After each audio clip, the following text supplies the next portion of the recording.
খারাপ নজরের জন্য স্বর্ণ ও রৌপ্য ধৌত করে সে পানি ছিটিয়ে দেয় কতটুকু শরীয়ত সম্মত? বৃহস্পতিবার কবরবাসীকে মুক্ত করে দেওয়া হয়, তারা স্বজনদের কাছ থেকে দোয়া আনার জন্য যান, এ বিষয়ে জানতেন। খালি গায়ে অজু করলে হবে কিনা, অজু করার সময় দোয়া আছে কিনা, ব্যাংকে টাকা রেখে তার ইন্টারেস্ট ভোগ করা যাবে কিনা, শনিবার ও বুধবারে নখ চুল কাটা কি না যায়, কোনো অমুসলিম মারা গেলে কি ইন্না লিল্লাহি ওয়া ইন্না ইলাইহি রাজিউন পড়া যাবে? এবং রোজিনা আক্তার আপনি জানতে চেয়েছেন, মেয়েদের যদি মাসিক অনিয়মিত হয় এবং 10 দিনের বেশি থাকে এবং 18-20 দিনের মধ্যে ব্লিডিং দেখতে পায়, তাদের জন্য নামাজ এবং রোজার নিয়ম দয়া করে বলবেন। দেখুন, মেয়েদের মাসিক অনিয়মিত হলে এবং 10 দিনের বেশি হলে 10 দিনের অতিরিক্ত যেটি হবে সেটিকে তিনি অসুস্থতা ধরবেন এবং 10 দিনের অতিরিক্ত দিনগুলোতে তিনি রোজাও রাখবেন, নামাজও পালন করবেন প্রতি ওয়াক্তে ওযু করে করে। আব্দুল মজিদ জানতে চেয়েছেন, জোহর এবং আসরের ফরজ নামাজে আমরা সূরা শদ করে পড়ি না কেন, শব্দ করে পড়ি না কেন? আল্লাহ রাব্বুল আলামিনের নির্দেশ তাই। কেন আল্লাহ তাআলা নির্দেশ করেছেন দিনের বেলায় নীরবে ফরজ নামাজে কেরাত পড়ার জন্য, সেটা আল্লাহ তাআলা ভালো জানেন। এর অনেক হিকমা, অনেক রহস্যের কথা উলামা ইকরাম অনেকে আবিষ্কার করেছেন, কিন্তু আল্লাহ তাআলা আমাদেরকে নির্দেশ করেছেন তাই আমরা করব। আপনার মালিক আপনাকে কোনো নির্দেশ করলে সব নির্দেশের যৌক্তিকতা আপনাকে বুঝতে হবে এমনটি কিন্তু আবশ্যক নয়। আপনি আপনার দায়িত্ব হলো আপনি নির্দেশ পালন করে যাওয়া। কোন নির্দেশের হেতু কি, কোনটার পেছনে কি রহস্য লুকায়িত আছে, এটা হয়তো আপনার মালিক আপনার চেয়ে ভালো জানেন। সব কিছুর রহস্য আপনি জানবেন এমনটি কিন্তু জরুরি নয়।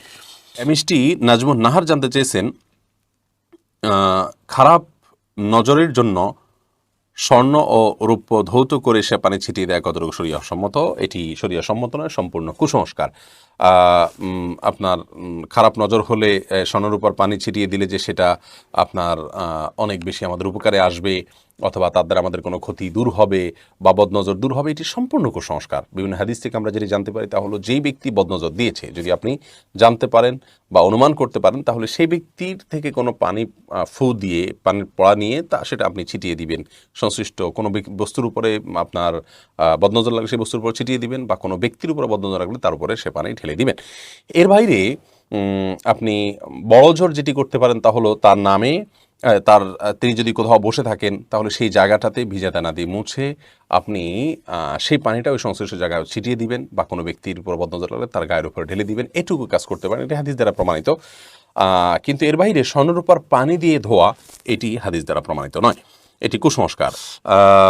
এরপরে আমি যে প্রশ্নটি দেখতে পাচ্ছি তা হলো, এমডি রাবিউল জানতে চেয়েছেন, বৃহস্পতিবার কবরবাসীকে মুক্ত করে দেওয়া হয়, তারা স্বজনদের কাছ থেকে দোয়া আনার জন্য যান, এ বিষয়ে জানতে চাই। সম্পূর্ণ কুসংস্কারাচ্ছন্ন কথা এবং ভিত্তিহীন কথা। কোরআন হাদিসের কোথাও এরকম কোনো কথা বলা হয়নি। বিধায় আপনার এই বিষয়টি আমাদেরকে সাবধান থাকতে হবে এবং দায়িত্বশীল থাকতে হবে যে আপনার এ ধরনের কুসংস্কার যেন আমরা বিশ্বাস না করি। সুমাইয়া শিমু আপনি জানতে চেয়েছেন, স্বামীর পকেট থেকে না বলে টাকা নিলে কি ওইটা চুরি করা হবে, ওই টাকা দান করলে কি গুনাহ হবে? বোন সুমাইয়া, স্বামীর পকেট থেকে যদি আপনি টাকা নেন এবং স্বামী যদি জানেন, মৌন সম্মতি যেটাকে বলে, তিনি জানেন যে হ্যাঁ আপনি নেন, কিছু বলেন না, এরকম হলে আপনি নিতে পারেন, যেটুকু তার মৌন সম্মতি আছে এটুকু। আর যদি তার মনোসম্মতি না থাকে, এটা মানে একেবারে নিয়মতান্ত্রিক যেটাকে চুরি বলা হয়, সেটাই যদি হয়, তাহলে সেটা আপনার জন্য জায়েজ হবে না। যদি তিনি আপনার ভরণ পোষণ এবং মৌলিক যে চাহিদা আপনার, বা আপনার অধিকার, চাহিদা না, আপনার যে অধিকার আছে সেটা তিনি আদায় করে থাকেন, তাহলে সেক্ষেত্রে আপনি তার পকেট থেকে আর টাকা নিতে পারবেন না যদি তার সম্মতি না থাকে। আর যদি মৌলিক চাহিদা পূরণ না করে থাকে, তাহলে সেক্ষেত্রে আপনার মৌলিক চাহিদা পূরণের জন্য যেটুকু নেওয়া দরকার সেটুকু আপনি নিতে পারবেন, এর অতিরিক্ত অংশ আপনার জন্য নেওয়া জায়েজ হবে না। এমনি মাহবুব ইসলাম জানতে চেয়েছেন, খালি গায়ে অজু করলে হবে কিনা, অজু করার সময় দোয়া আছে কিনা? অজু করার সময় শুধু বিসমিল্লাহ বলে আপনি অজু করবেন, বাস যথেষ্ট, আর কোনো দোয়া পড়া জরুরি না।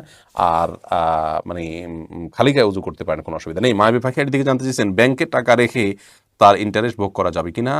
ব্যাংকে টাকা রেখে, সুদী ব্যাংকে টাকা রেখে ইন্টারেস্ট ভোগ করা যাবে না, হারাম হবে, আপনাকে ব্যবসায় টাকা খাটাতে হবে। আর যদি ইন্টারেস্ট আছে সেটাকে গরিব দুঃখীদেরকে দান করে দিবেন, সওয়াব নিয়ত ছড়ায়। মকবুল জানতে চেয়েছেন, শনিবার ও বুধবারে নখ চুল কাটা কি নাজায়েজ? না, কোনো দিন এমন নাই যে দিনে চুল কাটা বা নখ কাটা নাজায়েজ, কোনো হাদিসে কোথাও নিষেধ করা হয়নি। এস এম রাফি জানতে চেয়েছেন, শার্টের হাতা ভাঁজ করে নামাজ পড়লে নামাজ হবে কি না? নামাজ হয়ে যাবে, কিন্তু অনুচিত। হাদিসে নবী সাল্লাল্লাহু আলাইহি ওয়াসাল্লাম নিষেধ করেছেন, পোশাক ভাঁজ করে যেন নামাজ পড়া না হয়, এটা মাকরুহ হবে। এরপরে নিউটন সীমান্ত আপনি জানতে চেয়েছেন, কোনো অমুসলিম মারা গেলে কি ইন্না লিল্লাহি ওয়া ইন্না ইলাইহি রাজিউন পড়া যাবে? উত্তর হলে পড়া যাবে, কোনো অসুবিধা নেই। ইন্না লিল্লাহি ওয়া ইন্না ইলাইহি রাজিউন এর অর্থ হলো যে আমরা নিশ্চয়ই সবাই আল্লাহর এবং আল্লাহর কাছে আমাদের ফিরে যেতে হবে। অমুসলিমের ক্ষেত্রেও একই কথা প্রযোজ্য, কোনো অসুবিধা নেই। ওই অর্থের দিক থেকে পড়া যেতে পারে।